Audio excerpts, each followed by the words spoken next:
നിങ്ങളൊരു സെയിൽസ്മാൻ ആണെങ്കിൽ, നിങ്ങൾക്കൊരു സെയിൽസ് ടീം ഉണ്ടെങ്കിൽ, നിങ്ങളൊരു ബിസിനസ്സുകാരനാണെങ്കിൽ, ഇന്ന് ഞാൻ നിങ്ങൾക്ക് നൽകുന്ന സെയിൽസുമായിട്ട് ബന്ധപ്പെട്ട ഒരു പ്രീമിയം സീക്രട്ട് നിങ്ങൾക്ക് തീർച്ചയായിട്ടും നിങ്ങളുടെ ഓർഗനൈസേഷനിൽ പ്രയോജനപ്പെടുത്തുവാനായിട്ട് കഴിയും. ഞാനിടുന്ന വീഡിയോസ് കഴിഞ്ഞ ദിവസങ്ങളിൽ നിങ്ങൾ കണ്ടിട്ടുണ്ടെങ്കിൽ നിങ്ങൾക്ക് ഞാൻ മുഖപരിചിതനായിരിക്കും. ഇന്ന് ഞാൻ നിങ്ങളെ പഠിപ്പിക്കുവാനായിട്ട് പോകുന്നത് ഒരു പ്രീമിയം സീക്രട്ടാണ്. സെയിൽസിൽ, നമ്മുടെ നിത്യജീവിതത്തിൽ, നമ്മുടെ ബന്ധങ്ങളിൽ, റിലേഷൻഷിപ്പിലൊക്കെ നമ്മൾ ഉപയോഗിക്കുന്നതാണ്. ഡെലിഗേഷൻ. നമ്മുടെ നിത്യജീവിതത്തിലൊക്കെ നമ്മൾ ഉപയോഗിക്കുന്നൊരു വാക്കാണ് ഉത്തരവാദിത്വം, ഉത്തരവാദിത്വ ബോധം, റെസ്പോൺസിബിലിറ്റി, ചുമതല എന്നൊക്കെ പറയുന്നത്. ഇത് നമ്മുടെ സെയിൽസ് ടീമിനെ പഠിപ്പിച്ചെടുക്കണ്ടേ? നമ്മുടെ ബിസിനസ്സിൽ അത് നമുക്ക് ഉപയോഗിക്കണ്ടേ? നമ്മുടെ ഓർഗനൈസേഷനിൽ നമ്മൾ ഓർഗനൈസേഷനെ വിപുലപ്പെടുത്തുമ്പോൾ ഡെലിഗേഷൻ എന്ന് പറയുന്ന ആ ഒരു ടൂള്, ആ ഒരു സ്കിൽ ഡെവലപ്പ് ചെയ്യുവാനായിട്ട് നമ്മൾ തീർച്ചയായിട്ടും അതിനുവേണ്ടി നമ്മുടെ സെയിൽസ് ടീമിനെ നമ്മൾ ഒരുക്കണം. അപ്പോൾ ഇന്ന് ഞാൻ പഠിപ്പിക്കുവാനായിട്ട് പോകുന്നത് ഒരു പ്രീമിയം സീക്രട്ടാണ്, ഡെലിഗേഷൻ. നമ്മളുടെ സെയിൽസ് ടീമിനെ അല്ലെങ്കിൽ നമ്മുടെ ഓർഗനൈസേഷനെ നമുക്ക് എങ്ങനെ കൂടുതൽ ഉത്തരവാദിത്വത്തോടു കൂടി, നമ്മുടെ സെയിൽസ് ടീം എന്ന് പറയുന്നത് നമ്മുടെ ഓർഗനൈസേഷൻ്റെ ഭാഗം തന്നെയാണ്. അപ്പോൾ ഈ പറയുന്ന ഡെലിഗേഷനെ കുറിച്ച് കൂടുതൽ കാര്യങ്ങൾ നിങ്ങളിലേക്ക് എത്തിക്കുന്നതിന് മുമ്പായിട്ട് ഞാൻ എല്ലാ ക്ലാസ്സുകളിലും പറയുന്നത് പോലെ തന്നെ, സാധാരണ സെയിൽസ് ക്ലാസ് എടുക്കുന്നത് പോലെ അല്ല ഞാൻ ക്ലാസ് എടുക്കുന്നത്. ഞാൻ പ്രപഞ്ചവുമായിട്ട് ബന്ധപ്പെടുത്തിയാണ് കൂടുതൽ കാര്യങ്ങൾ പറയുന്നത്. കാരണം പ്രപഞ്ചവും പ്രപഞ്ചത്തിൻ്റെ പ്രവർത്തനങ്ങളും ഈ ഭൂമിയിലെ മനുഷ്യരുടെ പ്രവർത്തനങ്ങൾ തമ്മിൽ വളരെയധികം ബന്ധപ്പെട്ടിരിക്കുന്നു. അപ്പോൾ ഇന്നത്തെ ടോപ്പിക്ക് പഠിപ്പിച്ച് തുടങ്ങുന്നതിന് മുമ്പായിട്ട് തന്നെ വളരെ പരിചിതമായിട്ടുള്ള രണ്ട് ടേംസ് നിങ്ങൾക്ക് പരിചയപ്പെടുത്താം. അത് യൂണിവേഴ്സുമായിട്ട് ബന്ധപ്പെട്ടിരിക്കുന്ന രണ്ട് ടേംസ് ആണ്. The terms is called connection. Connection അതായത് എല്ലാ കാര്യങ്ങൾക്കും ഒരു കണക്ഷൻ ഉണ്ട്. പ്രപഞ്ചത്തിലെ എല്ലാ ഗോളങ്ങൾക്കും ഒരു കണക്ഷൻ ഉണ്ട്. അതുപോലെ തന്നെ മറ്റൊരു ടേമാണ് ഇൻ്റർ കണക്ഷൻ. അതായത് നമ്മുടെ യൂണിവേഴ്സിലുള്ള എല്ലാ ഗോളങ്ങളും കണക്റ്റഡ് ആണ്, അവ ഇൻ്റർ കണക്റ്റഡ് ആണ്. അതുപോലെ തന്നെയാണ് ഇതിൻ്റെ ഫലമായിട്ട് ലഭിക്കുന്ന ഹാർമണി. അപ്പം കണക്റ്റഡ് ആണ്, ഇൻ്റർ കണക്റ്റഡ് ആണ്, അതിൽ നിന്ന് ഹാർമോണി ക്രിയേറ്റ് ചെയ്യപ്പെടുന്നു. ഇത് തന്നെയാണ് എന്ത് ചെയ്യുന്നത്? നമ്മൾ ഡെലിഗേഷൻ എന്ന് പറയുന്ന ഉത്തരവാദിത്വ ബോധം അല്ലെങ്കിൽ ചുമതലകൾ, പരസ്പര പൂരകങ്ങൾ, കണക്റ്റഡ് ആണ്. നമ്മുടെ സെയിൽസ് ടീമിനെ നമ്മൾ ഡെലിഗേഷൻ പഠിപ്പിക്കുമ്പോൾ അത് പഠിപ്പിച്ചെടുക്കേണ്ട ആവശ്യകതയെക്കുറിച്ചാണ് ഇന്ന് ഞാൻ നിങ്ങളോട് വിശദീകരിക്കാനായിട്ട് പോകുന്നത്. ഈ പ്രീമിയം സീക്രട്ട് നമ്പർ 1 ആണ് ഞാൻ നിങ്ങൾക്ക് ഇന്ന് പഠിപ്പിക്കുവാൻ ഉദ്ദേശിക്കുന്നത്. ആദ്യത്തെ പോയിന്റ്. അപ്പോൾ എന്താണ് നമുക്ക് ഈ പറയുന്ന ഡെലിഗേഷൻ, ഉത്തരവാദിത്വ ബോധം എന്ന് പറയുന്നത്? രണ്ട് തരത്തിലുണ്ട്. ഒന്ന്, നമ്മൾ മറ്റുള്ളവരെ ഉത്തരവാദിത്വം ഏൽപ്പിക്കുന്നത്. രണ്ടാമത്തേത് സ്വയം ഉത്തരവാദിത്വം തോന്നുന്നു. ഈ രണ്ട് കാര്യങ്ങളാണ്. സ്വയം ഉത്തരവാദിത്വം തോന്നുന്ന എന്ന് പറയുന്നതും നമ്മൾ ഉത്തരവാദിത്വം ഏൽപ്പിക്കുന്നത്. എല്ലാവരെയും സംബന്ധിച്ചും സ്വയം ഉത്തരവാദിത്വം ഏറ്റെടുത്തുകൊണ്ട് കാര്യങ്ങൾ ചെയ്യണമെന്നില്ല. രണ്ടാമത്തെ കൂട്ടരാണ് നമ്മൾ അവരുടെ പോസിറ്റീവ് നെഗറ്റീവ് കണ്ടുകൊണ്ട്, അത് നമ്മളൊരു വ്യക്തിയെ പഠിക്കുമ്പോൾ മാത്രമേ സാധിക്കത്തുള്ളൂ. ആ വ്യക്തിയുടെ പോസിറ്റീവ് നെഗറ്റീവ് കണ്ടുകൊണ്ട് അയാൾക്ക് നമ്മൾ എന്ത് ചെയ്യണം? ചുമതലകൾ ഡിവൈഡ് ചെയ്ത് കൊടുക്കണം. അപ്പോൾ ഇത് ഇന്ന് പഠിപ്പിക്കാനായിട്ട് പോകുന്നത് നമ്മൾ റെസ്പോൺസിബിലിറ്റി നമ്മൾ ഡെലിഗേറ്റ് ചെയ്യുന്നതിനെ കുറിച്ചാണ്. അത് എങ്ങനെ നമുക്ക് ഡിവൈഡ് ചെയ്ത് കൊടുക്കുന്നതിനെ കുറിച്ചും ഇന്ന് നമുക്ക് പഠിക്കാം. അപ്പോൾ എന്തു വേണം? നമുക്ക് ഡെലിഗേഷനെ കുറിച്ച്, നമ്മുടെ ടീം മെമ്പേഴ്സിനെ കുറിച്ച് അവർക്ക് കൂടുതൽ കാര്യങ്ങൾ നമുക്ക് പറഞ്ഞു കൊടുക്കാൻ സാധിക്കണമെങ്കിൽ നമുക്ക് എന്തുണ്ടാവണം? നമുക്ക് നമ്മുടെ ഓർഗനൈസേഷനെ കുറിച്ചൊരു വിവിഡ് ഇമേജ് ഉണ്ടാവണം, ഒരു ബിഗ് ഇമേജ് ഉണ്ടാവണം. ആ പറയുന്ന ഒരു ചെറിയ ഫ്രെയിം വർക്കിലല്ല. We should have a vivid image, ഒരു ബിഗർ ഇമേജ് ഉണ്ടാവണം നമ്മുടെ ഓർഗനൈസേഷനെ കുറിച്ച്. ഞാൻ മുമ്പ് എഴുതിയിട്ടുള്ള കണക്റ്റഡ്നെസ്സും അല്ലെങ്കിൽ ഇൻ്റർ കണക്ഷനും ആ ഹാർമോണിയും വർക്കൗട്ട് ആകുന്നത് ആ പറയുന്ന ഫ്രം ടോപ്പ് ടു ബോട്ടമാണ്. ഇതിനകത്തെല്ലാം ഈ പറയുന്ന ഓർഗനൈസേഷൻ്റെ കണക്റ്റഡ്നെസ്, അതിൻ്റെ ഇൻ്റർ കണക്റ്റഡ്നെസ്, ഇതിൻ്റെ ഹാർമോണിയാണ് എന്ത് ചെയ്യുന്നത്, നമുക്ക് കിട്ടുന്ന റിസൾട്ട് എന്ന് പറയുന്നത്. അപ്പം നമ്മുടെ സെയിൽസ് ടീമിനെ നമ്മൾ ഡെലിഗേഷൻ പഠിപ്പിക്കുമ്പോൾ, അവർക്ക് ചുമതലകൾ നമ്മൾ കൈമാറുമ്പോൾ, അവർക്ക് ചുമതലകൾ കൊടുക്കുമ്പോൾ നമുക്കെന്തുണ്ടാവണം, നമുക്ക് നമ്മളുടെ ഓർഗനൈസേഷനെ കുറിച്ചൊരു ക്ലാരിറ്റി ഉണ്ടാവും. ഈ ക്ലാരിറ്റിയാണ് എന്ത് ചെയ്യുന്നത്, നമ്മൾ നമ്മളുടെ സെയിൽസ് ടീമിലേക്ക് നമ്മൾ കൈമാറുന്നത് അല്ലെ പകരുന്നത്. അപ്പം ഒന്നാമത്തെ പോയിന്റ് എന്ന് പറയുന്നത് ഇറ്റ്സ് ഓൾ അബൌട്ട് ക്ലാരിറ്റി. എന്തിലാണ് ക്ലാരിറ്റി എന്നുള്ളതാണ് വിശദീകരിച്ച് പഠിപ്പിക്കുവാനായിട്ട് പോകുന്നത്. എന്തിലാണ് ക്ലാരിറ്റി ഉണ്ടാവേണ്ടത്? ഒന്നാമത്തെ പോയിന്റ് എന്ന് പറയുന്നത് ക്ലാരിറ്റി. എന്തിൽ ക്ലാരിറ്റി ഉണ്ടാവണം? നമ്മുടെ സെയിൽസ് ടീമിന് നമ്മൾ ടാസ്കുകൾ കൊടുക്കുമ്പോൾ അത് കൃത്യമായിട്ട് ഔട്ട്ലൈൻ പറഞ്ഞു കൊടുക്കുവാനായിട്ട് നമുക്ക് കഴിയണം. അവരെങ്ങനെയാണ് ആ ടാസ്ക് മുന്നോട്ട് കൊണ്ടുപോകുന്നത് പറയാനായിട്ട് കഴിയണം. ആ പറയുന്ന ടാസ്കുകൾ എങ്ങനെ കംപ്ലീറ്റ് ചെയ്യുന്നതിനെക്കുറിച്ച് നമുക്ക് പറഞ്ഞു കൊടുക്കുവാനായിട്ട് കഴിയണം. അതായത് നമ്മളുടെ ക്ലാരിറ്റി അല്ലെങ്കിൽ നമ്മുടെ ഓർഗനൈസേഷനെ കുറിച്ചുള്ളൊരു ബിഗ് ഇമേജ് നമ്മുടെ മനസ്സിലാണ്, ഒരു മെൻ്റൽ ഇമേജാണ്. ആ മെൻ്റൽ ഇമേജ് എന്ത് ചെയ്യണം, നമ്മുടെ ടീം മെമ്പേഴ്സിലേക്ക് പകർന്നു കൊടുക്കണം. നമുക്ക് സാധാരണയായിട്ട് നമുക്കറിയാം, നമ്മുടെ ഓർഗനൈസേഷൻ എന്ന് പറയുന്നത് പല ഭാഗങ്ങളാണ്. ഫിനാൻസ് ഉണ്ടാവാം, ഓപ്പറേഷൻ ഉണ്ടാവാം, മാർക്കറ്റിംഗ് ഉണ്ടാവാം, സെയിൽസ് ഉണ്ടാവാം, ഇങ്ങനെ പല വിഭാഗങ്ങളാണ്, സബ് ഡിവിഷൻസ് ആണ്. ഇതിൻ്റെ എല്ലാം ഒരു ബോഗി പോലെ മുന്നോട്ട് കൊണ്ടുപോകുക എന്നുള്ളൊരു ടാസ്ക്കാണ് എന്ത് ചെയ്യുന്നത്, ആ പറയുന്ന ഓർഗനൈസേഷൻ നയിക്കുന്ന വ്യക്തിക്കുള്ളത്. അപ്പോൾ ഈ പറയുന്ന ഓർഗനൈസേഷൻ പല ഭാഗങ്ങളാണ്, അത് കണക്റ്റഡ് ആണ്, അത് ഇൻ്റർ കണക്റ്റഡ് ആണ്, അത് ഹാർമോണിയാണ്. അതായത് പരസ്പരമുള്ള ബന്ധങ്ങൾക്കാണ് എന്താണ് അത് റിസൾട്ട് കൊണ്ടുവരികയുള്ളൂ. അപ്പം എന്ത് ചെയ്യണം, we should be having A clarity in defining task. നമ്മുടെ ടീമിന്, നമ്മുടെ സെയിൽസ് ടീമിന് നമ്മൾ ടാസ്കുകൾ പറഞ്ഞു കൊടുക്കുമ്പോൾ എന്തൊക്കെ ടാസ്കുകളാണ് നിങ്ങൾ അച്ചീവ് ചെയ്യണം, എന്തൊക്കെ ടാസ്കുകൾ കംപ്ലീറ്റ് ചെയ്യണം എന്നുള്ളതിനെക്കുറിച്ച് നമ്മൾ പറഞ്ഞു കൊടുക്കുമ്പോൾ എന്താണ്, അവർക്കൊരു ക്ലിയർ പിക്ചർ ഉണ്ടാവണം. നമ്മളിലാണ് പിക്ചർ കിടക്കുന്നത്. ആ പിക്ചർ എന്ത് ചെയ്യണം, വർക്കൗട്ട് ചെയ്യണ്ടേ. നമുക്ക് ആ ഫുൾ ഓർഗനൈസേഷനെ കുറിച്ചുള്ള ഒരു വിവിഡ് പിക്ചർ നമ്മുടെ മുമ്പിലുണ്ട്, ഒരു വിവിഡ് ഇമേജ് ഉണ്ട്, ഒരു മെൻ്റൽ ഇമേജ് ഉണ്ട്. അത് വർക്കൗട്ട് ആണെങ്കിൽ എന്ത് ചെയ്യണം, ഇറ്റ് ഷുഡ് ബി ഡെലിഗേറ്റഡ്. ആ ഉത്തരവാദിത്വം നമ്മളിൽ നിന്ന് അത് കുറച്ച് ഭാഗം നമ്മുടെ സെയിൽസ് ടീമിലേക്ക് കൊടുക്കണം. ഞാൻ പറഞ്ഞു, ഫിനാൻസ്, ഓപ്പറേഷൻ, ഈ പറയുന്ന മാർക്കറ്റിംഗ് ഉൾപ്പെടെയുള്ള കാര്യങ്ങളെല്ലാം പല ഭാഗങ്ങളാണ്. ഞാൻ സെയിൽസുമായിട്ട് ബന്ധപ്പെട്ട കാര്യത്തെക്കുറിച്ച് മാത്രമേ സംസാരിക്കുന്നുള്ളൂ. അപ്പോൾ എന്ത് ചെയ്യണം, നമുക്കൊരു ക്ലാരിറ്റി ഉണ്ടാവണം. നമ്മൾ കൊടുക്കുന്ന ടാസ്കുകളെ കുറിച്ച് ഒരു ക്ലാരിറ്റി ഉണ്ടാവണം. ആ ക്ലാരിറ്റി എന്ന് പറയുന്നത് വി ഹാവ് ടു സ്പെസിഫൈ.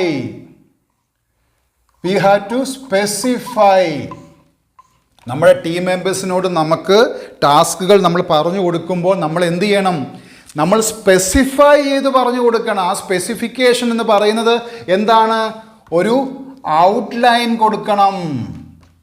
അതായത് നിങ്ങൾ എന്തൊക്കെ ടാസ്കുകളാണ് കംപ്ലീറ്റ് ചെയ്യേണ്ടത് എന്നതിനെക്കുറിച്ച് നമ്മളുടെ മെൻ്റൽ ഇമേജിൽ നിന്ന് ട്രാൻസ്ഫർ ചെയ്തുകൊണ്ട് അവർക്കൊരു ഔട്ട്ലൈൻ കൊടുക്കുക. ഇന്ന ടാസ്കുകളാണ് നിങ്ങൾ കംപ്ലീറ്റ് ചെയ്യേണ്ടത്. ഈ ടാസ്കുകൾ നിങ്ങൾ കംപ്ലീറ്റ് ഈ പ്രക്രിയ കംപ്ലീറ്റ് ചെയ്യുമ്പോഴാണ് എന്ത് ചെയ്യുന്നത്, നമുക്ക് കസ്റ്റമറെ നമ്മൾക്ക് അക്വയർ ചെയ്യാനായിട്ട് കഴിയുന്ന. അപ്പോൾ എന്ത് ചെയ്യണം, ടാസ്കുകളെ കുറിച്ചൊരു ഔട്ട്ലൈൻ അവർക്ക് കൊടുക്കണം. They should have a clear picture about what are the task they are going to achieve. ഒരു ഔട്ട്ലൈൻ കൊടുക്കുക, ഒരു മെൻ്റൽ ഇമേജ് കൊടുക്കുക. ആ മെൻ്റൽ ഇമേജ് നമുക്ക് ഈ പറയുന്ന ഔട്ട്ലൈൻ കൊടുത്തു കഴിയുമ്പോൾ, സ്പെസിഫൈ ചെയ്ത് കഴിയുമ്പോൾ എന്ത് ചെയ്യുന്നു, രണ്ടാമത്തെ കാര്യം എന്ന് പറയുന്നത് ഒബ്ജക്റ്റീവ്സ് ആണ്. ഇതെങ്ങനെയാണ് ഇത് വർക്കൗട്ട് ആകുന്നതെന്നുള്ളത്. ഈ പറയുന്ന ടാസ്കിൻ്റെ ഔട്ട്ലൈൻ നമ്മൾ കൊടുത്തു കഴിയുമ്പോൾ വി ഹാവ് ടു ഡിഫൈൻ, നമ്മുടെ ആളുകൾക്ക് നമ്മൾ പറഞ്ഞു മനസ്സിലാക്കണം objectives. Objective number 1 to objective number 6. നമ്മൾ പറയുന്നത് ഇന്ന കാര്യങ്ങളാണ് നിങ്ങൾ അച്ചീവ് ചെയ്യേണ്ടത്. അതായത് ടാസ്കുകളുടെ ഒരു ഔട്ട്ലൈൻ കൊടുത്തു, അത് ഒബ്ജക്റ്റീവ്സ്. അപ്പോൾ അവർക്ക് ബോധ്യപ്പെടുവാണ്, ഓക്കെ കസ്റ്റമറുമായിട്ട് ഞാൻ കണക്ട് ചെയ്യുമ്പോൾ ഞാൻ കസ്റ്റമറിൽ നിന്ന് ഇതാണ് അച്ചീവ് ചെയ്യേണ്ടത്. ആ കസ്റ്റമർ എന്നിലേക്ക് വരുമ്പോൾ ആ പ്രൊസീജിയറിനകത്ത് ഇന്ന കാര്യം ഞാൻ അച്ചീവ് ചെയ്യുന്നു. അത് ഒബ്ജക്റ്റീവ്സ് എന്ന് പറയുന്നത് ഞാൻ ആ ഒരു പ്രസൻറ്റ് ടെൻസിലാണ് നമ്മൾ കണക്ക് കൂട്ടുന്നത്, അച്ചീവ് ചെയ്യുന്നതായിട്ട്. അതാണ് ഒബ്ജക്റ്റീവ്സ് എന്ന് പറയുന്നത്. അതായത് നമ്മുടെ ക്ലാരിറ്റി, നമ്മുടെ സ്പെസിഫിക്കേഷൻ നമ്മൾ എന്ത് ചെയ്യുന്നു, we have to transfer to the sales team. അത് അവർ അച്ചീവ് ചെയ്യുന്നോ നമ്മൾ നോക്കുക എന്നുള്ളതാണ്. അപ്പം എന്ത് ചെയ്യണം, നമ്മൾ ഔട്ട്ലൈൻ കൊടുക്കുന്നു, ടാസ്കുകളെ കുറിച്ചുള്ളൊരു ഔട്ട്ലൈൻ കൊടുക്കുന്നു, അതിനകത്ത് അവർക്ക് ഒബ്ജക്റ്റീവ്സ് കൊടുക്കുന്നു. ഒബ്ജക്റ്റീവ്സ് അത് ആ പ്രൊസീജിയറിൻ്റെ ഭാഗമായിട്ട് അച്ചീവ് ചെയ്യുന്ന കാര്യങ്ങളാണ്. ഇനി എന്ത് ചെയ്യണം, ഈ ഒബ്ജക്റ്റീവ്സ് അവർ എക്സ്പെക്റ്റഡ് ഔട്ട്കം, അതായത് അവർ ഈ പറയുന്ന ഔട്ട്ലൈൻ, നമുക്ക് ടാസ്കുകളെ കുറിച്ചുള്ള ഔട്ട്ലൈൻ കൊടുത്തു കഴിയുമ്പോൾ അവർ ആ ഒബ്ജക്റ്റീവ്സിലൂടെ കടന്നു പോകുന്നു. ആ ഒബ്ജക്റ്റീവ്സിൽ നിന്ന് എന്ത് ചെയ്യുന്നു, എക്സ്പെക്റ്റഡ് ഔട്ട്കം, അതായത് ഇതിന് റിസൾട്ട് എന്ന് പറയുന്നത് ഞങ്ങൾ പ്രതീക്ഷിക്കുന്ന റിസൾട്ടിനെ കുറിച്ചും നമുക്ക് ബോധ്യമുണ്ടാവണം. അതായത് നമ്മളിലേക്ക് കസ്റ്റമർ വരുന്നതിന് മുമ്പ് തന്നെ നമുക്ക് എന്താണ്, ആ കസ്റ്റമറിൽ നിന്ന് നമ്മൾ എന്താണ് പ്രതീക്ഷിക്കുന്നതെന്ന് നമ്മുടെ സെയിൽസ് ടീമിന് അല്ലെങ്കിൽ നമ്മുടെ സെയിൽസ്മാൻമാർക്ക്, നമ്മൾ ട്രെയിൻ ചെയ്യുന്നവർക്ക് ഓൾറെഡി ഇത് അച്ചീവ് ചെയ്തിരിക്കണം. ഞാൻ ഇന്ന കാര്യങ്ങൾ ചെയ്യാൻ പോകുന്നു, ഇന്ന കാര്യങ്ങൾ ചെയ്യുന്നു, അതിൽ നിന്ന് എനിക്ക് ഇന്ന റിസൾട്ട് കിട്ടുന്നു എന്നുള്ളത് നമ്മുടെ സെയിൽസ് ടീം ഓൾറെഡി അസ്യൂം ചെയ്ത് വെക്കണം. ഇതാണ് ആദ്യമായി സ്പെസിഫൈ ചെയ്യുമ്പോൾ നമ്മൾ നടത്തേണ്ടത്. ഇത് മനസ്സിലായെന്ന് വിചാരിക്കുന്നു. ഫസ്റ്റ് ഞാൻ പറയുന്നു ക്ലാരിറ്റിയെക്കുറിച്ചാണ്. നമുക്ക് ടാസ്കിനെ കുറിച്ച് ക്ലാരിറ്റി ഉണ്ടാവണം. അതിനകത്ത് നമ്മൾ സ്പെസിഫൈ ചെയ്യുമ്പോൾ ഔട്ട്ലൈൻ ഉണ്ടാവണം. ടാസ്കുകൾ എന്താണെന്ന് ഔട്ട്ലൈൻ ചെയ്ത് കൊടുക്കണം. അതിനുശേഷം ഒബ്ജക്റ്റീവ്സ് നമ്മൾ ഡിഫൈൻ ചെയ്ത് കൊടുക്കണം. അതിനുശേഷം എക്സ്പെക്റ്റഡ് ഔട്ട്കം, ഇന്ന കാര്യങ്ങൾ ചെയ്യുന്നതിലൂടെ ഇന്ന റിസൾട്ട് ഞങ്ങൾ പ്രതീക്ഷിക്കുന്നു. ഓക്കെ, ഇനി നമുക്ക് അടുത്തതായിട്ട് നമ്മൾ ഈ പറയുന്ന സ്പെസിഫൈ ചെയ്ത ശേഷം എന്ത് ചെയ്യണം, we should be able to measure. അതായത് നമ്മൾ പറഞ്ഞു കൊടുക്കുന്ന കാര്യങ്ങൾ അവർ ഔട്ട്ലൈനിലൂടെ, ഒബ്ജക്റ്റീവ്സിലൂടെ, എക്സ്പെക്റ്റഡ് ഔട്ട്കമ്മിലൂടെ ഒക്കെ അവർ നേടിയെടുക്കുന്നതായിട്ട് നമ്മൾ അസ്യൂം ചെയ്യുന്നു. ഈ അസംഷൻ കഴിഞ്ഞിട്ട് എന്താണുള്ളത്, നമ്മൾ എന്ത് ചെയ്യണം, നമ്മൾ കൊടുക്കുന്ന ടാസ്കുകൾ അവർ അച്ചീവ് ചെയ്തോ എന്ന് നമ്മൾ മെഷർ ചെയ്ത് നോക്കാൻ കഴിയണം. മെഷറബിൾ ഗോൾസ് ആണ് അതിനു വേണ്ടി നമ്മൾ ഉപയോഗിക്കുന്നത്. Measurable goals. ഈ മെഷറബിൾ ഗോൾസിന് വേണ്ടി നമ്മൾ എന്ത് ചെയ്യുന്നുണ്ട്, നമ്മൾ കീ പെർഫോമൻസ് ഇൻഡിക്കേറ്റർ എന്ന് പറയും. നമ്മുടെ ഒരു ടൂളാണത്, കീ പെർഫോമൻസ് ഇൻഡിക്കേറ്റർ. അതായത് നമ്മൾ കൊടുക്കുന്ന ടാസ്കുകൾ ഗോളുകളായിട്ട് അവർ കൺവേർട്ട് ചെയ്യുന്നുണ്ടോ, അല്ലെങ്കിൽ നമ്മൾ എന്താണോ വിഷൻ ചെയ്യുന്നത് അത് മെഷർ ചെയ്യാൻ ഉപയോഗിക്കുന്നതാണ് എന്താണ്, കീ പെർഫോമൻസ് ഇൻഡിക്കേറ്റർ എന്ന് പറയുന്നത്. ഈ കീ പെർഫോമൻസ് ഇൻഡിക്കേറ്റർ എന്തിലൊക്കെ ഉപയോഗിക്കാം, ഫിനാൻസിൽ ഉപയോഗിക്കാം, മാർക്കറ്റിങ്ങിൽ ഉപയോഗിക്കാം, ഓപ്പറേഷനിൽ ഉപയോഗിക്കാം, കസ്റ്റമറിൽ ഉപയോഗിക്കാം. ഇത് നമ്മൾ പഠിപ്പിക്കുന്നത് കസ്റ്റമർ KPI എന്ന് പറയുന്നു. ഓക്കെ, എന്താണ് ഈ കസ്റ്റമർ KPI എന്ന് പറയുന്നത്, എന്തൊക്കെയാണ് ഈ കസ്റ്റമർ നമ്മളിലേക്ക് വരിക, ഈ കസ്റ്റമർ നമ്മളിൽ നിന്ന് ഒരു ഡിജിറ്റൽ പ്രോഡക്റ്റ് അല്ലെങ്കിൽ ഒരു ഫിസിക്കൽ പ്രോഡക്റ്റ് വാങ്ങിച്ചു, ഒരു സർവീസ് വാങ്ങിച്ചു, അതിനുശേഷം എന്താണ് നമ്മൾ ആ കസ്റ്റമറിൽ നിന്ന് പ്രതീക്ഷ, ഈ കസ്റ്റമർ നാളെയും വരണ്ടേ, വൺ ടൈം കസ്റ്റമർ ആണോ, നമ്മൾ ഈ കസ്റ്റമർ എന്ന് പറയുന്നത് നമ്മുടെ ലൈഫ് ടൈമിലേക്കുള്ള കസ്റ്റമർ ആണെങ്കിൽ നമ്മൾ എന്ത് ചെയ്യണം, we have to check the KPI. എന്താണ് കസ്റ്റമർ സാറ്റിസ്ഫാക്ഷൻ. എന്താ കസ്റ്റമർ സാറ്റിസ്ഫാക്ഷൻ എന്ന് പറയുന്നത്? കസ്റ്റമർ സാറ്റിസ്ഫാക്ഷൻ എന്ന് പറയുന്നത് നമ്മളിൽ നിന്ന് ഈ പ്രോഡക്റ്റോ സർവീസോ പർച്ചേസ് ചെയ്തു പോയിരിക്കുന്ന കസ്റ്റമർ നമ്മുടെ സർവീസിൽ സാറ്റിസ്ഫൈഡ് ആണോ എന്നുള്ളത് നമ്മൾ ടെസ്റ്റ് ചെയ്ത് നോക്കണം. ഞാൻ മുമ്പ് പറഞ്ഞ പോലെ തന്നെ എന്താണ്, കസ്റ്റമർ വൺ ടൈം കസ്റ്റമർ അല്ല നമുക്ക് വേണ്ടത് ലൈഫ് ടൈം കസ്റ്റമേഴ്സിനെ വേണം. അപ്പം നമ്മുടെ KPI ടൂൾ കൊണ്ട് നമ്മൾ എന്ത് ചെയ്യണം, നമ്മുടെ കസ്റ്റമറുടെ ഫീഡ്ബാക്ക് എടുക്കണം. കസ്റ്റമർ ഫീഡ്ബാക്ക് നിർബന്ധമാണ്.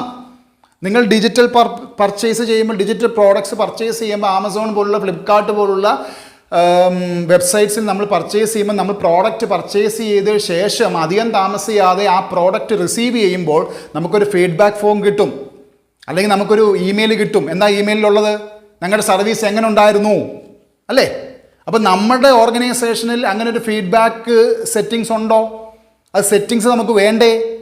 നമ്മുടെ കസ്റ്റമർ നമ്മളിൽ നിന്ന് കടന്നുപോയ കസ്റ്റമർ നമ്മുടെ പ്രോഡക്റ്റ് ഉപയോഗിച്ചോ? അവർക്ക് നമ്മൾ കൊടുത്ത സർവീസ് ഇഷ്ടപ്പെട്ടോ? നമ്മൾ തിരക്കണ്ടേ? നമുക്കൊരു ഫീഡ്ബാക്ക് വേണ്ടേ? എന്തിനാ ഫീഡ്ബാക്ക്? ആ ഫീഡ്ബാക്ക് വെച്ചിട്ട് വേണം എന്ത് ചെയ്യാനുള്ളത്? നമ്മുടെ സർവീസിനകത്ത് എന്തെങ്കിലും കുഴപ്പമുണ്ടെങ്കിൽ അത് റെക്ടിഫൈ ചെയ്തിട്ട് അത് ബെറ്റർ ആവാനാണ്. അപ്പോൾ കസ്റ്റമറിന് എപ്പോഴും എന്താണുള്ളത്? അവരെ അന്വേഷിച്ചുകൊണ്ടിരിക്കുന്നവർ, അവരിൽ നിന്ന് ഫീഡ്ബാക്ക് മേടിച്ചുകൊണ്ട് അവരുടെ അഭിപ്രായങ്ങൾ തേടുന്നവരെയാണ് കസ്റ്റമർക്ക് താല്പര്യം. നിർബന്ധമായിട്ടും കസ്റ്റമർ ഫീഡ്ബാക്ക് നമ്മൾ എടുക്കണം. കസ്റ്റമർ സാറ്റിസ്ഫാക്ഷൻ ഉണ്ടോ എന്ന് നമ്മൾ തിരക്കണം. രണ്ടാമത്തെ കാര്യം എന്ന് പറയുന്നത് എന്താണ്? Customer retention rate. Customer retention rate എന്താണ്? കസ്റ്റമർ റിട്ടൻഷൻ റേറ്റ് എന്ന് പറയുന്നത്, നമുക്ക് ഈ യൂട്യൂബ് വീഡിയോസ് ഇടുന്നവരോ വെബ്സൈറ്റൊക്കെ നടത്തിക്കൊണ്ട് പോകുന്നവർക്കറിയാം, ഓൾറെഡി അതിനകത്തൊരു CRR കസ്റ്റമർ റിട്ടൻഷൻ റേറ്റിനുള്ള ടൂൾസ് എല്ലാം സെറ്റ് ചെയ്ത്, ഡിജിറ്റൽ ടൂൾസ് എല്ലാം അതിനകത്തുണ്ട്. എന്താ ഉള്ളത്?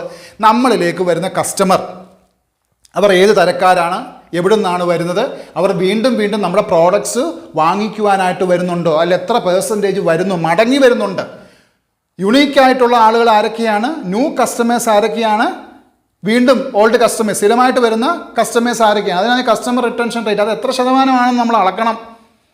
അല്ലെന്നുണ്ടെങ്കിൽ എന്ത് ചെയ്യും? നമ്മുടെ കച്ചവടത്തെക്കുറിച്ചുള്ളൊരു ബോധ്യം നമുക്ക് വേണ്ടേ? നമ്മുടെ കസ്റ്റമർ നമ്മൾ സാറ്റിസ്ഫൈഡ് ആണോ? ആ കസ്റ്റമർ വീണ്ടും ആ പ്രോഡക്ട്സ് വാങ്ങിക്കുന്നുണ്ടോ? അയാൾ റെഫറൽ തരുന്നുണ്ടോ? അയാളുടെ റിലേറ്റീവ്സ് വരുന്നുണ്ടോ? അയാളുടെ നെറ്റ്വർക്ക് മൊത്തം വരുന്നുണ്ടോ? അതോ അയാൾ അടുത്ത കടയിലേക്കാണോ പോകുന്നത്? അപ്പോൾ ഇങ്ങനെയുള്ള കാര്യങ്ങളെപ്പറ്റി എന്ത് ചെയ്യണം? നമുക്ക് എന്താണ്, നമ്മൾ ഫീഡ്ബാക്ക് എടുത്തുകൊണ്ടിരിക്കണം. കസ്റ്റമർ റിട്ടൻഷൻ റേറ്റ് കുറയുകയാണെങ്കിൽ എന്തോ കുഴപ്പമുണ്ട്, അത് പരിഹരിക്കപ്പെടണം. അപ്പോൾ ഈ പറയുന്ന കസ്റ്റമർ സാറ്റിസ്ഫാക്ഷനും കസ്റ്റമർ റിട്ടൻഷൻ റേറ്റും നമ്മൾ ചെക്ക് ചെയ്ത് കഴിഞ്ഞാൽ നമ്മൾ കൊടുക്കേണ്ടത് എന്താണ്? ഞാൻ മുമ്പ് പറഞ്ഞ ഒരു കാര്യമാണ്, we have to give lifetime value to the customer. എന്താണ്? Customer lifetime value. Lifetime value. നമുക്ക് കസ്റ്റമറിന് ജീവിതകാലം മുഴുവനും വാല്യൂ കൊടുക്കണം. സാധാരണയായിട്ട് നമുക്കറിയാം, ബിസിനസ് നടത്തുന്നവർ അല്ലെങ്കിൽ ചെറുകിട കച്ചവടക്കാരെയൊക്കെ സംബന്ധിച്ച് അവർ ഈ പറയുന്ന ലൈഫ് ടൈം വാല്യൂവിലൊന്നും ഫോക്കസ് ചെയ്യത്തില്ല. അവർക്ക് എന്താണ് ഒരു കസ്റ്റമർ എന്ന് പറയുന്നത്?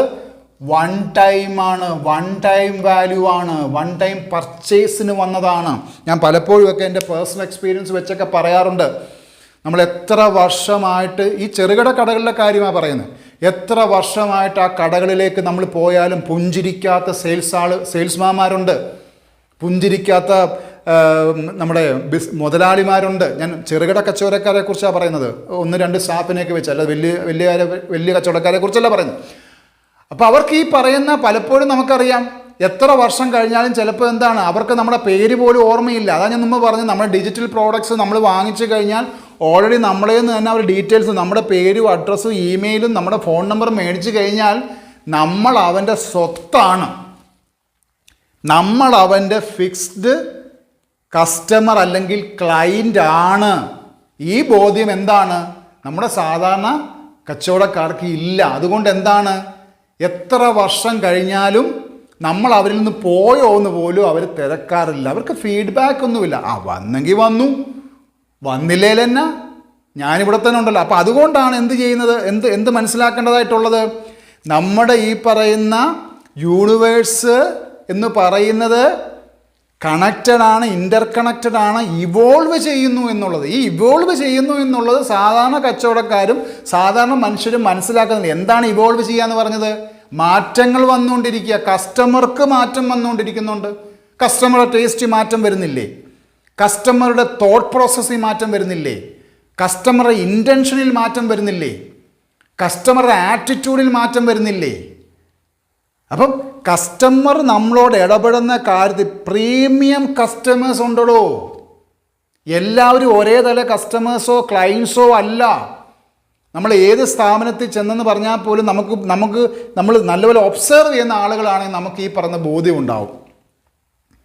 അത് പ്രീമിയം കസ്റ്റമേഴ്സ് ആണെന്ന് ബോധ്യപ്പെടാത്ത സെയിൽസ്മാൻമാരെ സംബന്ധിച്ച് അല്ലെങ്കിൽ സെയിൽസ് ടീമിനെ സംബന്ധിച്ച് അവർക്ക് വാല്യൂ കൊടുക്കില്ല. അപ്പം ഞാൻ പറഞ്ഞ പോലെ തന്നെ എന്ത് ചെയ്യണം? ലൈഫ് ടൈം വാല്യൂ കൊടുക്കാനായിട്ട് നമുക്ക് കഴിയണം. നമ്മുടെ ഓരോ കസ്റ്റമറും നമുക്ക് വിലപ്പെട്ടതാണ്. ഞാൻ നേരത്തെ ഒരു ക്ലാസ്സിൽ പറഞ്ഞതാ, നമ്മൾ കസ്റ്റമറെ അല്ല ഫോക്കസ് ചെയ്യേണ്ടത്, കസ്റ്റമറുടെ നെറ്റ്വർക്കിനെ ഫോക്കസ് ചെയ്യുക. ഈ പറയുന്ന കസ്റ്റമർ എന്ന് പറയുന്ന വ്യക്തി അയാളുടെ പേഴ്സിലോ അയാളുടെ ഡിജിറ്റൽ മണി ആയിട്ട് കൊണ്ടു നടക്കുന്ന എത്ര ആണെന്ന് നമുക്കറിയില്ല. അയാളുടെ കോണ്ടാക്ട്സ് എന്താണെന്ന് നമുക്കറിയില്ല.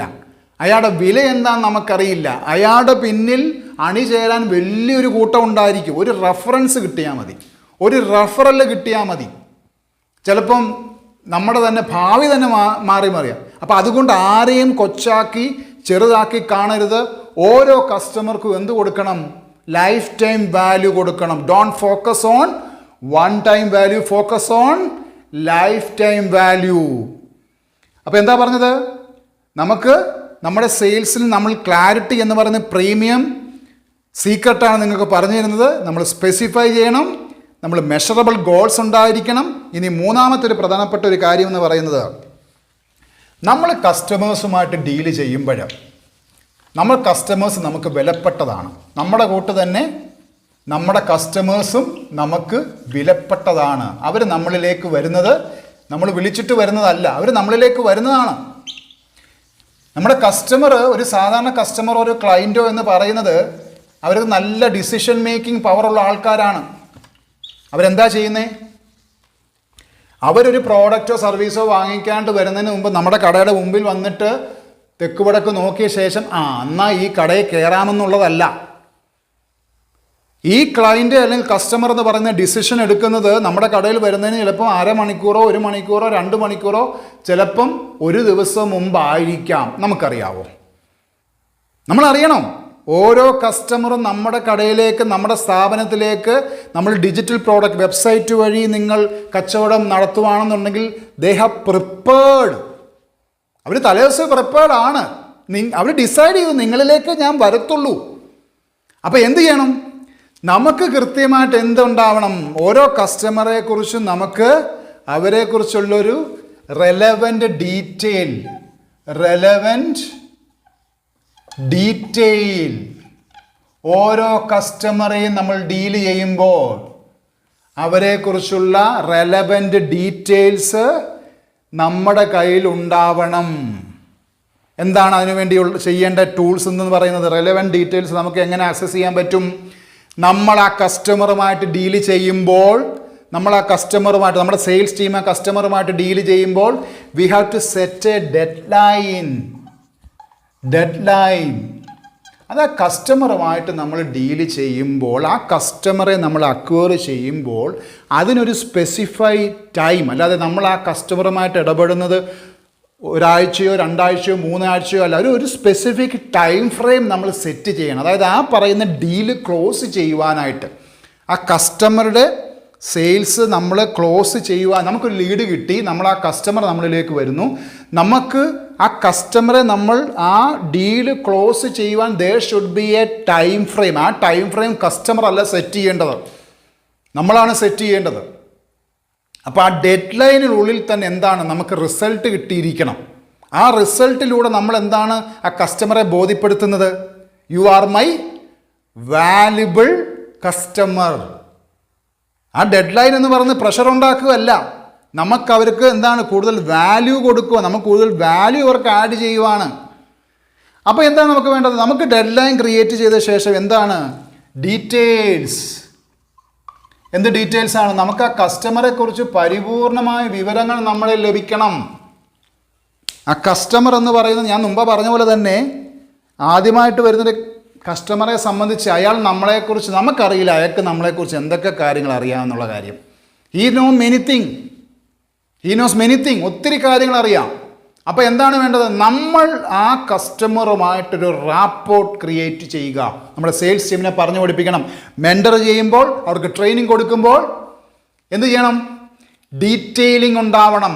ആ കസ്റ്റമറുടെ കംപ്ലീറ്റ് കാര്യങ്ങൾ നമ്മൾ ഒരു സ്റ്റോറി ടെല്ലിംഗ് മോഡിലൂടെ പോകണം. സ്റ്റോറി ടെല്ലിംഗ് എന്ന് പറയുന്നത് സെയിൽസിൽ വളരെയധികം പ്രധാനപ്പെട്ട ഒരു കാര്യമാണ്. ഒരു സെയിൽസ് ടീമിനെ നമ്മൾ പരിശീലിപ്പിക്കുമ്പോൾ അവർക്ക് ആ കസ്റ്റമറുടെ എന്തോ നമ്മളൊരു ഹീറോ ജേർണി എന്നൊക്കെയാണ് പറയുന്നത്. കസ്റ്റമർ ഒരു ഹീറോയാണ്. നമ്മൾ ആ ഹീറോയെ എന്താണ് നമ്മുടെ ആ പ്രൊസീജിയറിലേക്ക് നമ്മൾ കൊണ്ടുവന്ന ശേഷം നമ്മൾ ആ പ്രോഡക്റ്റോ സർവീസോ കൊടുക്കുമ്പോൾ മുൻകാല അനുഭവങ്ങൾ അല്ലെങ്കിൽ സോഷ്യൽ പ്രൂഫുകൾ, ടെസ്റ്റിമോണീസ് ഇതെല്ലാം ചേർത്ത് കൊണ്ട് നമ്മൾ ആ കസ്റ്റമറെ നമ്മുടെ കൂടെ ചേർത്ത് പിടിക്കുവാണ്. അവിടെയാണ് ഡീറ്റെയിലിംഗ് നടക്കുന്നത്. ആ സ്റ്റോറി ടെല്ലിംഗ് മോഡലിൽ എന്താണ് നടക്കുന്നത്? നമ്മൾ ആ കസ്റ്റമറെ ഒരു യാത്രയിലൂടെ കൊണ്ടുവരികയാണ് അല്ലേ. അയാളെ നമ്മൾ അക്വയർ ചെയ്ത ശേഷം നമ്മുടെ സ്വന്തം ആളാണ്. എന്തിനാണ് ഈ സ്വന്തം ആളാക്കുന്നത്? ഇയാളോടൊപ്പം തന്നെ ഒരു വലിയ നെറ്റ്വർക്ക് പുറകിൽ കാത്തു നിൽപ്പുണ്ട്. നമ്മുടെ പോസിബിൾ കസ്റ്റമേഴ്സാണ്, ഭാവിയിലെ കസ്റ്റമേഴ്സാണ്, ഭാവിയിലെ ക്ലയൻസാണ്. അപ്പോൾ എന്ത് ചെയ്യണം? നമ്മൾക്ക് ആ കസ്റ്റമറെ നമ്മൾ ഡീൽ ചെയ്യാൻ എടുക്കുന്ന ഡെഡ് ലൈൻ കഴിഞ്ഞ ശേഷം നമുക്ക് അവരെക്കുറിച്ചുള്ള കംപ്ലീറ്റ് ഡീറ്റെയിൽസ്, അവരുടെ വ്യക്തിപര വിവരങ്ങളെക്കുറിച്ച് ആയിക്കോട്ടെ, അല്ലെങ്കിൽ നമുക്ക് ഫുൾ ഇൻഫർമേഷൻ അങ്ങോട്ട് പാസ് ചെയ്യാൻ കൊടുക്കണം. അയാളെക്കുറിച്ചുള്ള വ്യക്തി വിവരങ്ങൾക്ക് അപ്പുറത്തോട്ട് നമുക്ക് ആ പ്രോഡക്റ്റിനെ കുറിച്ചുള്ള complete A to Z details പറഞ്ഞു കൊടുക്കാൻ കഴിയും. അതിൻ്റെ ഫീച്ചേഴ്സ് പറഞ്ഞു കൊടുക്കണം. അതിനപ്പുറം അതിൻ്റെ ബെനിഫിറ്റ്സ് പറഞ്ഞു കൊടുക്കണം. അപ്പോൾ ഫീച്ചേഴ്സും ബെനിഫിറ്റ്സും ഒക്കെ കിട്ടിക്കഴിയുമ്പോൾ ഏകദേശം കസ്റ്റമർ എഡ്യൂക്കേറ്റഡ് ആയി. ഓരോ സെയിൽസ് ടീം മെമ്പേഴ്സും എഡ്യൂക്കേറ്റ് ചെയ്യണം. എന്താണ് ഈ പറയുന്ന പ്രോഡക്റ്റ് സർവീസ് നിങ്ങൾ കൊണ്ടുപോകുമ്പോൾ നിങ്ങൾക്ക് കിട്ടുന്ന ബെനിഫിറ്റ്സിനെ കുറിച്ച് ആ കസ്റ്റമറെ നിങ്ങൾ എന്ത് ചെയ്യണം? ബോധവൽക്കരിക്കണം. മുഷിപ്പിക്കണ്ട, ബോധവൽക്കരിപ്പിച്ചാൽ മതി. അയാളുടെ ചോദ്യങ്ങൾക്ക്, അയാളുടെ സംശയങ്ങൾക്ക് ഉത്തരം പറഞ്ഞുകൊണ്ട് ആ ജേർണി നമ്മൾ മനോഹരമായിട്ട് കംപ്ലീറ്റ് ചെയ്യണം. ഇതിൻ്റെ കൂട്ടത്തിൽ എന്താണ് നമ്മൾ ഡെഡ് ലൈനും നമ്മൾ ഡീറ്റെയിൽസും കൊടുക്കുന്നവരും നമ്മൾ റിസോഴ്സസ് അതായത് എന്തൊക്കെ ഇൻഫർമേഷൻ പറഞ്ഞു കൊടുക്കാൻ കഴിയുന്നുണ്ടോ, എന്തൊക്കെ അഡീഷണൽ വാല്യൂ നമുക്ക് ക്രിയേറ്റ് ചെയ്യാൻ കഴിയുന്നുണ്ടോ, ഇതിനെല്ലാം റിസോഴ്സസ് എന്ന് പറയും. അതായത് നമ്മൾ അക്വയർ ചെയ്യുന്ന ഒരു കസ്റ്റമറോ ക്ലയൻറ്റോ എന്ന് പറയുന്നത് അവർക്ക് നമ്മളൊരു റിസോഴ്സ് പേഴ്സൺ തന്നെയാണ്. അവർക്ക് നമുക്ക് എന്തൊക്കെ അഡീഷണൽ ബെനിഫിറ്റ്സ്, അതായത് ഒരു കസ്റ്റമറെ സംബന്ധിച്ച് ഒരു പ്രോഡക്റ്റോ സർവീസിനോടപ്പുറത്തോട്ട് നമ്മൾ അവർക്ക് കൊടുക്കുന്ന വാല്യൂ വളരെ ഹയർ ആണെന്നുള്ള ബോധ്യം അവർക്കുണ്ട്. അപ്പം നമ്മളുടെ ഡെലിഗേഷൻ പ്രൊസീജിയറിൽ നമ്മുടെ സെയിൽസ് ടീമിനെ നമ്മൾ ഉത്തരവാദിത്തങ്ങൾ, ചുമതലകൾ ഏൽപ്പിക്കുമ്പോൾ നമ്മൾ കൃത്യമായിട്ട് മോണിറ്റർ ചെയ്യേണ്ട കാര്യം എന്താണ്? ഈ പറയുന്ന കാര്യങ്ങളിലെല്ലാം നമ്മുടെ സെയിൽസ് ടീമിന് ബോധ്യമുണ്ടോ? അത് വേണമെങ്കിൽ റിഹേഴ്സലിലൂടെ, അത് വേണമെങ്കിൽ റോൾ പ്ലേയിലൂടെയൊക്കെ നമുക്ക് അവരെ കൊണ്ട് ചെയ്യിപ്പിക്കാൻ കഴിയും. ഇനിയും ഏറ്റവും അവസാനമായിട്ടൊരു കാര്യമുണ്ട്. അതായത് നമ്മുടെ കസ്റ്റമർക്ക് നമ്മൾ ഈ പറയുന്ന എന്താണ് നമുക്ക് സ്പെസിഫൈ ചെയ്യുന്നുണ്ട്. എന്താണ്? ഒബ്ജക്റ്റീവ്സ് കൊടുക്കുന്നുണ്ട്, നമ്മൾ ഔട്ട്ലൈൻ കൊടുക്കുന്നുണ്ട്, ഒബ്ജക്റ്റീവ്സ് കൊടുക്കുന്നുണ്ട്. അവർക്ക് എന്താണ് നമുക്ക് പൊട്ടൻഷ്യൽ ആയിട്ടുള്ള എക്സ്പെക്റ്റഡ് ഔട്ട്കമ്മിനെ കുറിച്ച് നമ്മൾ പറയുന്നുണ്ട്. പിന്നെന്താണ്? നമ്മൾ മെഷറബിൾ ഗോൾസ് അച്ചീവ് ചെയ്തിട്ടുണ്ട്. നമ്മൾ KPI അല്ലേ, കീ പെർഫോമൻസ് ഇൻഡിക്കേറ്റർ വെച്ച് നമ്മൾ മെഷർ ചെയ്തു. അതിനുശേഷം റെലവൻ്റ് ആയിട്ട് ഡീറ്റെയിൽസ് എടുക്കുന്നു, ഡെഡ് ലൈൻ കൊടുക്കുന്നു, ഡീറ്റെയിൽസ് എടുക്കുന്നു. അതിനുശേഷം നമ്മൾ റിസോഴ്സസ് എന്തൊക്കെ നമുക്ക് കൊടുക്കാൻ കഴിയും അതെല്ലാം സാധ്യമാകുന്നു. അവസാനമായിട്ട് ഒരു കാര്യമുണ്ട്. എന്താണ് പറയുന്നത്? ഈ പറയുന്ന കസ്റ്റമർ ഇതെല്ലാം ചെയ്തു, നമുക്കൊരു 99% ആ പ്രോഡക്റ്റ് വാങ്ങിക്കുന്നു എന്നൊരു നിലയിൽ വരുമ്പോൾ എന്താണ് ഈ കസ്റ്റമറുടെ ഭാഗത്തുനിന്ന് എന്ത് സംഭവിക്കാറുണ്ട്? ചില കസ്റ്റമർ, അതായത് മിക്കവാറും നമ്മൾ എക്സ്പെക്റ്റ് ചെയ്യേണ്ട ഒരു കാര്യമാണിത്. ഓബ്സ്റ്റക്കിൾസ്. എന്താണ് ഓബ്സ്റ്റക്കിൾസ്? പൊട്ടൻഷ്യൽ ഓബ്സ്റ്റക്കിൾസ് എന്ന് പറയും.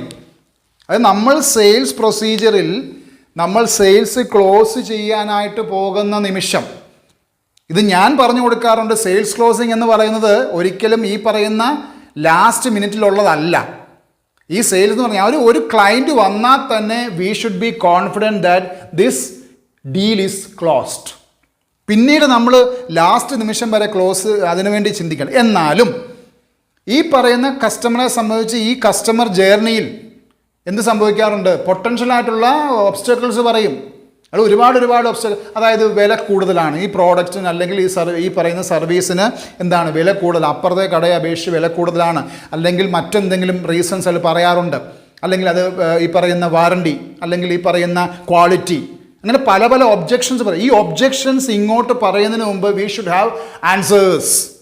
10 ചോദ്യങ്ങളാണ് കസ്റ്റമറുടെ കയ്യിലെങ്കിൽ അതിനുള്ള 100 ഉത്തരം നമ്മൾ ഓൾറെഡി തന്നെ പഠിച്ചു വെച്ചിരിക്കണം.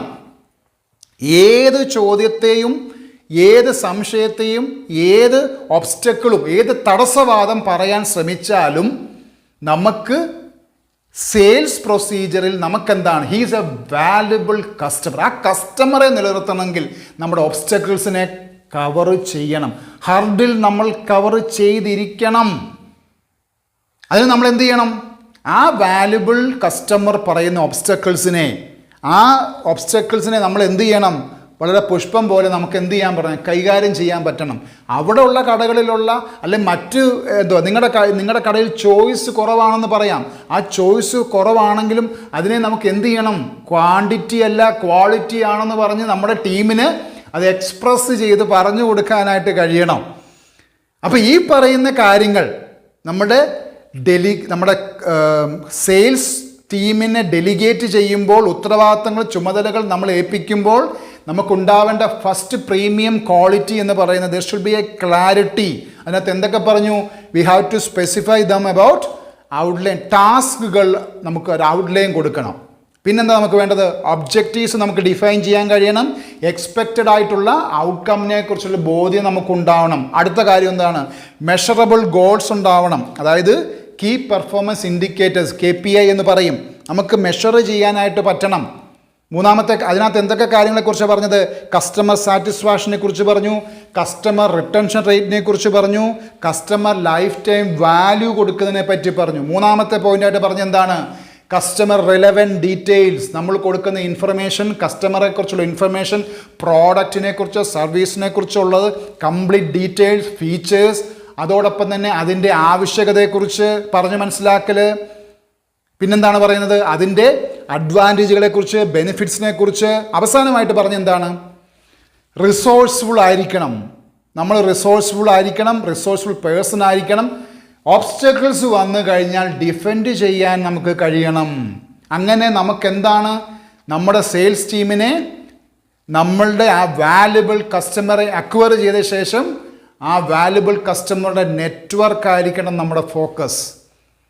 His network is much valuable than ever. ഒരു കസ്റ്റമറെക്കാട്ടിൽ കസ്റ്റമറുടെ നെറ്റ്വർക്കിൽ ഫോക്കസ് ചെയ്യുക. അപ്പോൾ തീർച്ചയായിട്ടും ഇന്നത്തെ ക്ലാസ്, അതായത് ഡെലിഗേഷനെ കുറിച്ചുള്ള നിങ്ങൾക്ക് പ്രയോജനപ്പെട്ടു എന്ന് വിചാരിക്കുന്നു. നോട്ട്സ് എഴുതിയെടുക്കണം.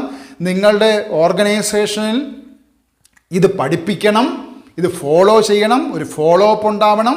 കൃത്യമായിട്ട് ഈ പറയുന്ന A to Z procedure follow ചെയ്യണം. നമുക്ക് അടുത്ത ദിവസം മറ്റൊരു പ്രീമിയം സീക്രട്ട് സെല്ലിങ്ങുമായിട്ട് നമുക്ക് കണ്ടുമുട്ടാം. നന്ദി.